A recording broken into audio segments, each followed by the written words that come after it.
À la une de l'actualité, en marge des travaux du sommet de Dakar sur le financement des infrastructures en Afrique, le Premier ministre Moustapha Madbouli et la délégation l'accompagnant ont été reçus par le président du Sénégal, Macky Sall.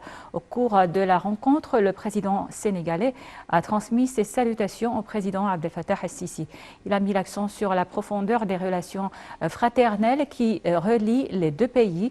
Le président sénégalais a pour sa part affirmé que l'Égypte était toujours un exemple distingué de l'Afrique, soulignant que l'Égypte a réalisé au cours des dernières années des tâches plusieurs succès, notamment dans le domaine de l'infrastructure.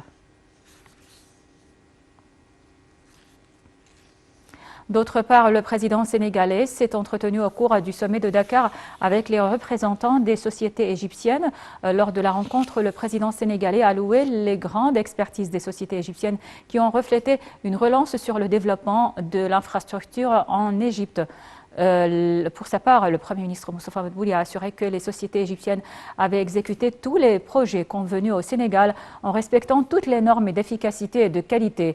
À cet égard, le président sénégalais a apprécié le souci de l'Égypte au renforcement de la coopération avec le Sénégal.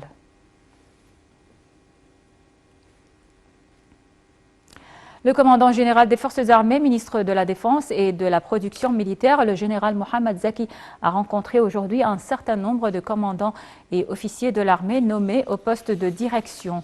Le chef d'état-major, le général de corps d'armée Oussama Askar, des commandants et des officiers de haut rang ont assisté à la rencontre. Le ministère des Affaires étrangères a indiqué suivre les circonstances de l'accident où le corps d'un citoyen égyptien a été retrouvé à l'intérieur de sa voiture dans une zone rurale dans la ville de Sylvania en Italie. Le consulat de l'Égypte à Milan a contacté les autorités italiennes qui ont confirmé que le décès du citoyen égyptien était survenu le 14 janvier 2023. Le consulat poursuit ses contacts avec les autorités italiennes compétentes afin de révéler les résultats des enquêtes sur l'incident. Le secteur consulaire du ministère des Affaires étrangères a également contacté immédiatement les familles du citoyen égyptien au Caire pour exprimer ses condoléances à la famille du défunt et lui fournir une assistante consulaire.